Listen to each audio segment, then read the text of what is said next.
cover how structural elements should be managed as inventory management, capacity management, and supply chain management. So, in this chapter 2, we'll be looking at defining operation strategy. In order to provide a definition of operations strategy, the concept of operations management and business strategy are first discussed.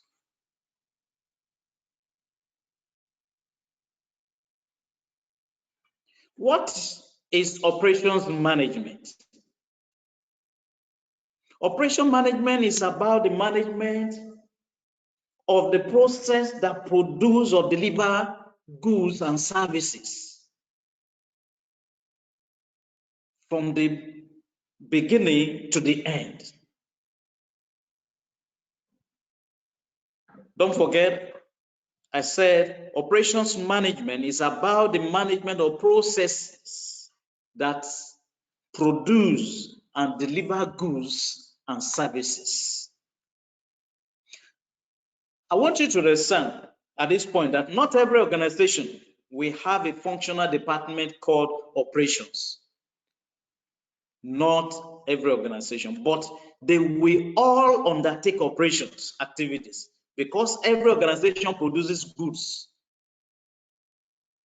They produce goods and services that they have to render to people, that they have to deliver to people. Therefore, the operations manager will have responsibility. The onus of managing resources that is involved lies on the operations manager. Very, very vital. Don't forget, the operations manager will have responsibility of managing resources involved in these processes. The processes of producing and delivering goods and services to the consumer. Those people that we needed the end point.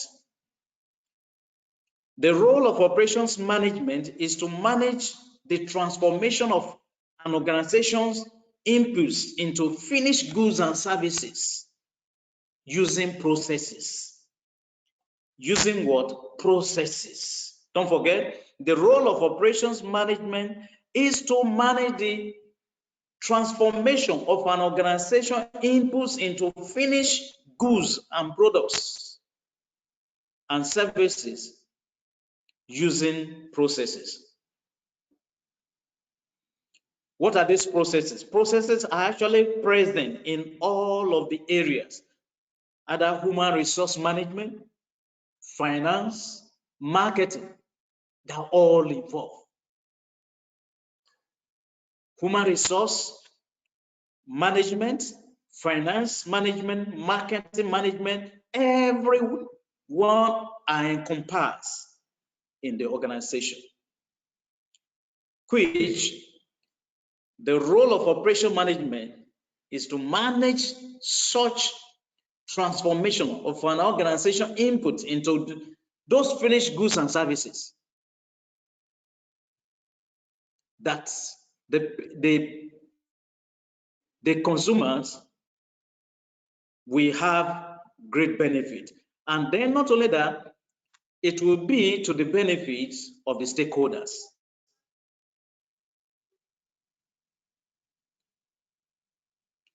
The two main types of transforming resources are, because we said that the role of operation management is to manage the transformation,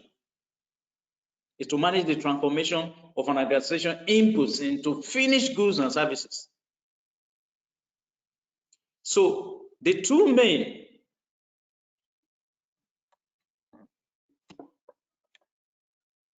main types of transformations resources that we need to mention are these.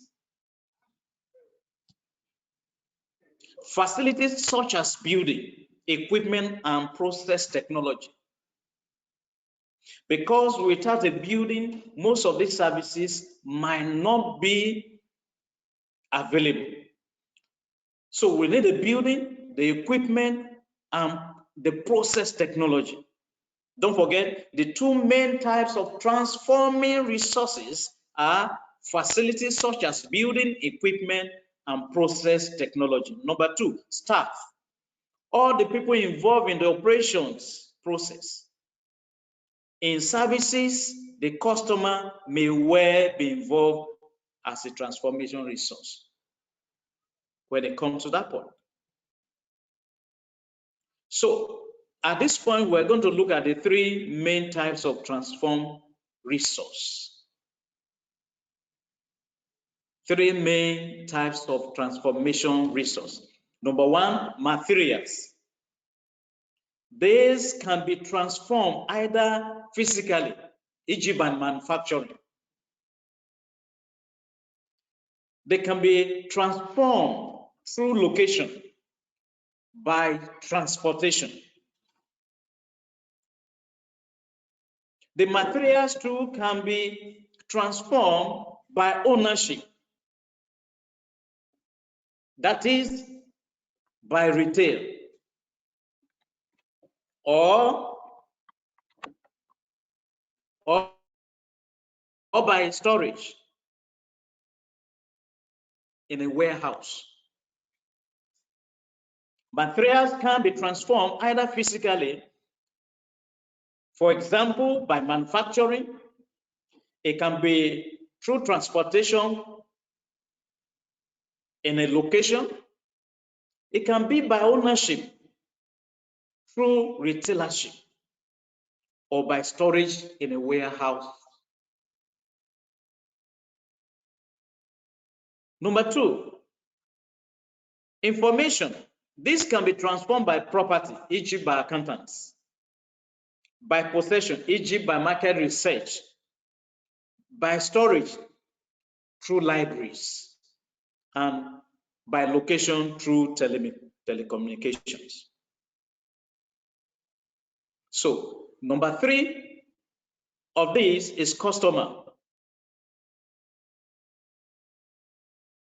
Remember, I said there are three main types of transform resource, and they are materials, number two, information, number three now, customers. The customers can be transformed either physically by hairdresser, by storage, e.g. hotels, by location, e.g. airlines, by physiological state, e.g. by hospitals, or by psychological state in an entertainment. Having said that, the role of services in operations management is very vital. The rise to prominence of the service sector in the economies of developed countries is due to an increase in what are termed consumer services and producer services. I said the role of services in operations management is in every developed economy,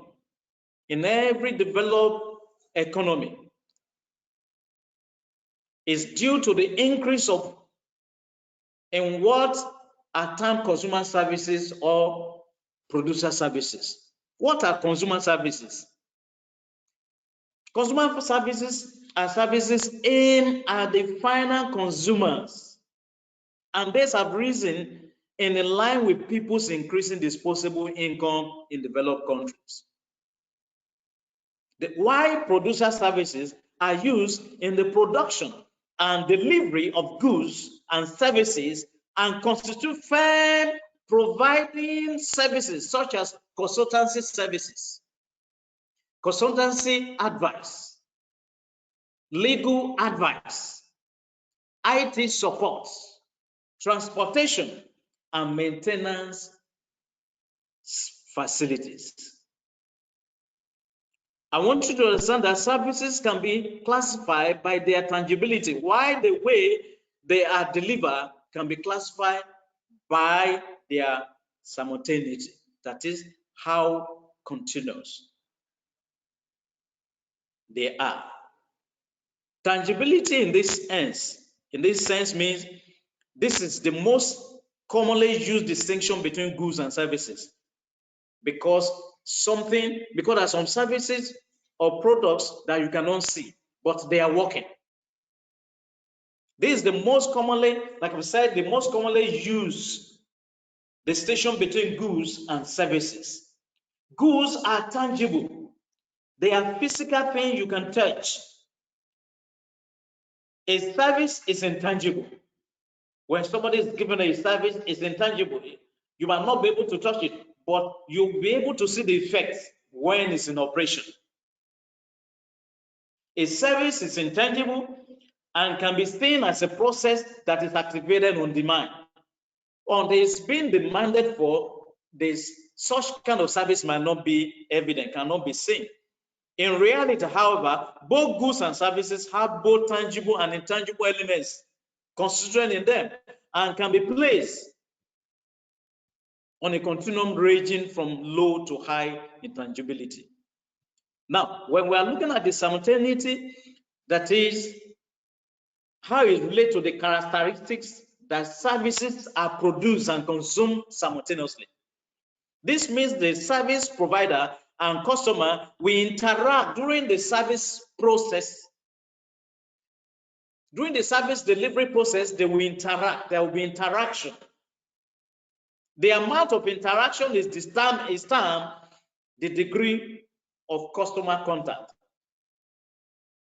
Well, when that contact comes, then the interaction, you'll be able to feel it at that material time.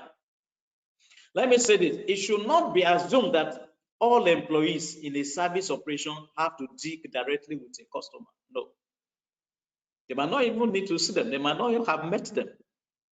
The distinction in services is denoted by the back office. The back office tasks, which add value to the inputs of the service operation and front office, is what culminated into the services, the tangibility, the effects you can have and begin to see.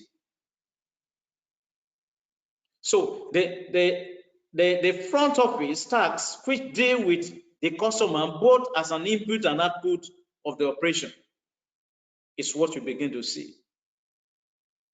Now, this one, at this point now, will lead us to what is strategy, because we were talking about strategic management in operations in an organization.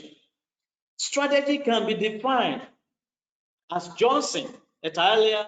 In 2008 said.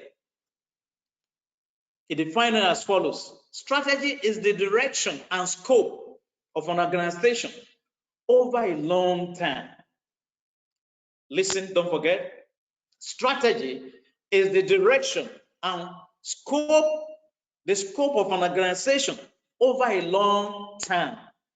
Ideally, which matches its resources and its changing environment. Because if strategy does not match the changing environment, there's a problem. It's not a strategy. So strategy is the direction and scope of an organization over a long time, ideally, which matches its resources to its changing environment, and in particular, its market. Because the essence of producing of services is to market for people to get involved and buy and use those services. So, in particular, it must be a direction towards marketing. Customers or clients so as to meet stakeholders' expectation, because the essence of such products, goods, and services has an expected end, and the stakeholders are waiting for such. So at this point, we're going to look at strategy. It exists at three main levels. Strategy we want to look at it at 3 levels. Number 1 is corporate. Number 2 is business. And number 3, the area of being functional. Now, corporate level strategy comes up as we begin to look at the highest corporate level. The strategy provides the long range. It provides the long range guidance for the whole organization. What does that supposed to mean? What business should we be in? Because we must know it. We must know the business where we are getting into, that we are doing. It must be in conformity with our organization goals. So the corporate level right now, they come to an understanding to get this understanding to make sure that the overall corporate level strategies are put in place. So the next one we want to look at is business level strategy. Here the concern is with the products and services that should be offered in the market defined at the corporate level. You know, the corporate level has defined it right now, and then when we come to the business level strategy, it comes to the understanding that these are the things we need to carry out. These are the things we need to do. And then this one is looking at how do we compete in this business, because the other people have other services and products. So you must come to the business seat. You must have the business understanding, the business acumen on the strategy, the strategic things you have to put in place to get things done, to catch the market, to get the market, to make sure that your goods and services become one of the main in the business circle. So the functional level strategy, this is where the functions of the business. Now, these 3 areas: operations, marketing, and finance. Because without these, the business strategy cannot move. I said, functional level strategy is this. It is where the functions of the business, for example, the operations, the marketing, the finance, make a long-range plans which support the competitive advantage being pursued by the business strategy. You know, the corporate has made their level strategy, then what they have made there, the business level strategy now take over and look at it vis-a-vis how do we compete in the business world, in the marketplace. Because there are other services and goods and products that are competing with the same organization. So what this functional level strategy is, how does the function contribute to the business strategy?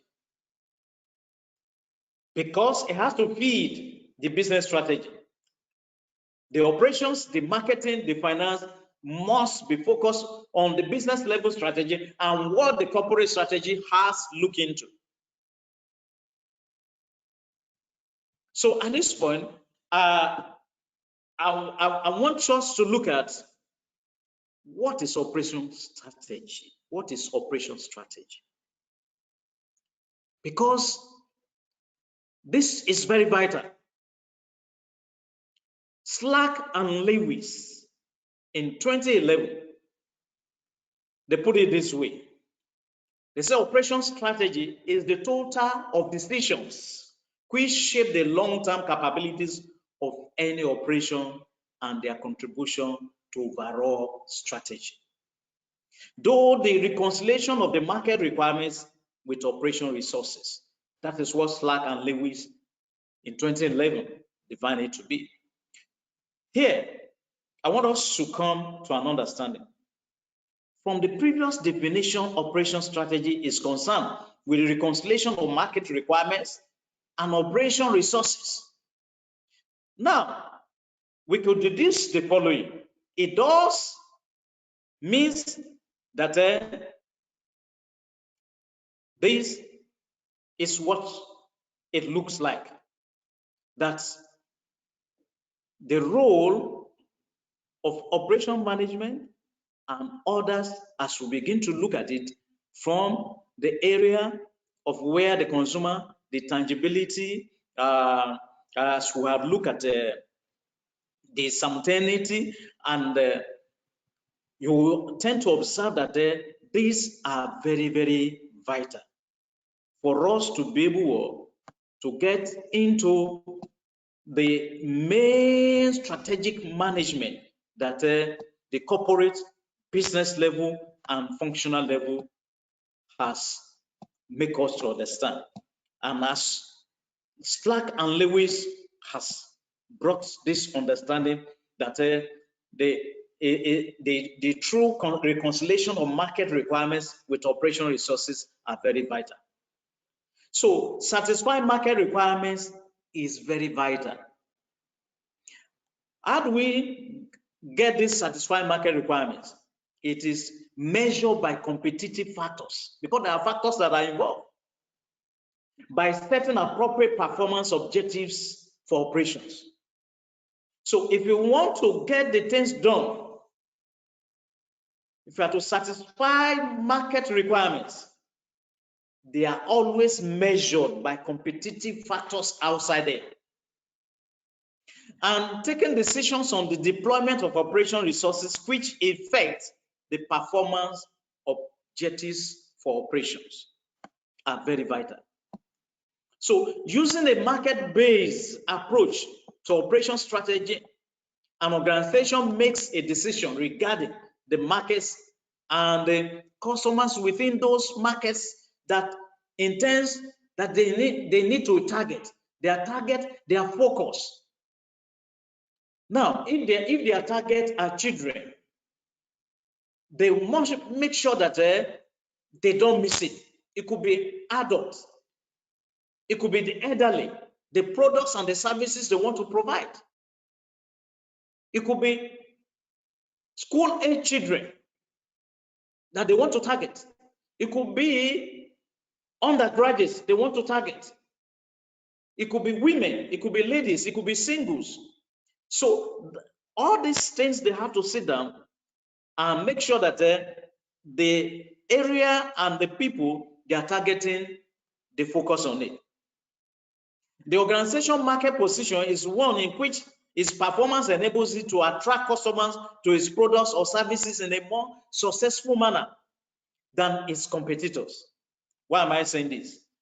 Competitive factors are how a product, a service wins others. Let me come again. I said competitive factors are how a product or a service wins others. For example, price, quality, and delivery. Because your delivery speed is very, very important. A resource-based view of operation strategy works from the inside out of the firm, rather than the outside in perspective of the market-based approach. Okay, let me bring this one to our understanding. Here, there is an assessment of the operation decision regarding this. Let me give these two scenario of decisions. Maybe by the time we are getting to chapter 10 of this particular course, there's something we call structural decisions. That is physical arrangement and configuration of resources. We'll be coming to that when we get to chapter 10 of this course. Number two, infrastructural decisions, activities that take place within the operation structure. We'll be looking at it. But before that, the nature and complexity of formal and informal processes and tangible and intangible resources is central to this resource-based view of strategy. Resource-based view of strategy that is externally observable within the firm. That is factors at least as important as observable industry market between firm. Factors in determining the competitive advantage. It has found that Not all companies pursue strategy in accordance with a pure market-based approach. And it has been found also that competitiveness is not just a matter of simply improving performance along specific competitive dimensions in response to market needs. But here is this, but it incorporates the development of capabilities that provide specific operating base. The resource-based view of strategy is that operations take a more active role in providing a long-term competitive advantage. Don't forget.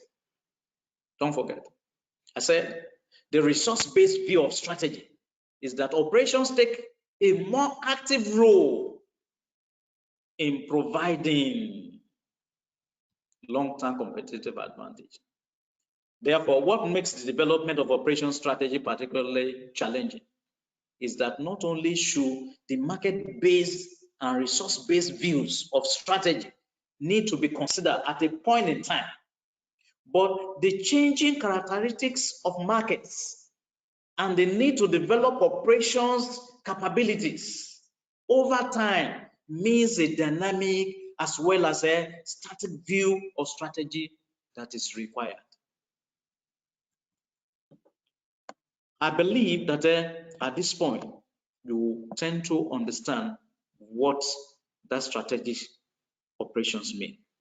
Now, this one will lead me to operation strategy formulation, because without operation strategy formulation, we might not be able to get a lot of things done. There are many alternative procedures for developing an operation strategy for a particular organization. This will generally require an analysis of market requirements, that is marketing, and the operation resource capabilities, operations. The procedure cover what we call HEAL framework. HEAL framework operation strategy formulation. HEAL in 2005 provides an iterative framework that links together the corporate objectives, which provide organization direction, the marketing strategy, which defines how the organization will compete in its chosen markets. Because, like I've told you, there are various markets for various things that is being produced for services. And the operations strategies which provides capability to compete in those markets. What are these framework? The framework consists of 5 steps. Number 1, define corporate objectives. If we want to do that, we must define what corporate objectives. Number 2, we determine marketing strategies to meet these objectives. If you don't determine it, how to meet those objectives, it will not work. Number 3, assess how different products win orders against competitors. You just take the day. We take the whole marketplace. Number 4, establish the most appropriate mode to deliver these sets of products. Provide the infrastructure required to support operations. Now, corporate objectives. Step 1 involves establishing corporate objectives that provide a direction for the organization and performance indicators that allow progress in achieving those objectives to be measured. Now, the objectives will be dependent on the needs of external and internal stakeholders. And so we include financial measures such as profit and growth rates, as well as employee practices, such as skills development and appropriate environmental policies. Step 2, marketing strategy. It involves identifying target markets and how to compete in these markets. Number 3, how do products win orders in the marketplace? Very, very vital. How do products win orders in the marketplace? This is crucial stage in Hill's methodology, where he came up with this understanding, where any mismatches between the requirements of the organizations and strategy and the operation capability revealed. This step provides the link between corporate marketing proposals and the operation processes and infrastructure necessary to support whatever is to be done. The infrastructure necessary to support them. This is achieved by translating the marketing strategy into a range of competitive factors. Number one, for example, price. Number two, quality. Number three, delivery speed. Because if you are to deliver some goods and people have known that you are a kind of person you would going to delay, they might not make a choice to get along with you. So, on which the products or services win others, that's how you can win the order. These external competitive factors provide the most important indicator as to the relative importance of the internal operations performance objectives generally. The 5 basic internal operations performance objectives allow organization to measure its operational performance in achieving its strategic goals. The performance objectives are, number one, quality.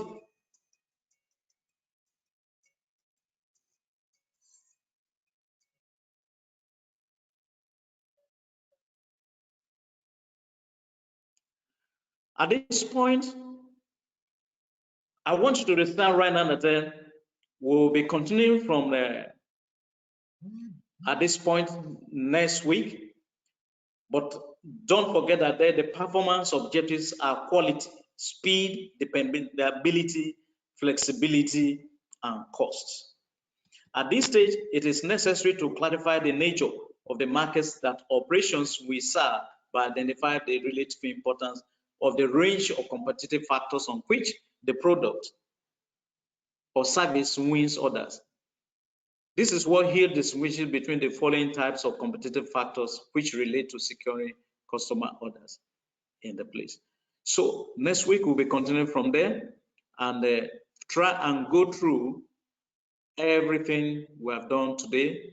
And if you have any questions, don't hesitate to make sure that you get such kind of questions across. God bless you. Have a wonderful day and enjoy yourself. Stay, maintain distance, and follow all the protocols. We want everyone alive and healthy. You will succeed. Have a wonderful day.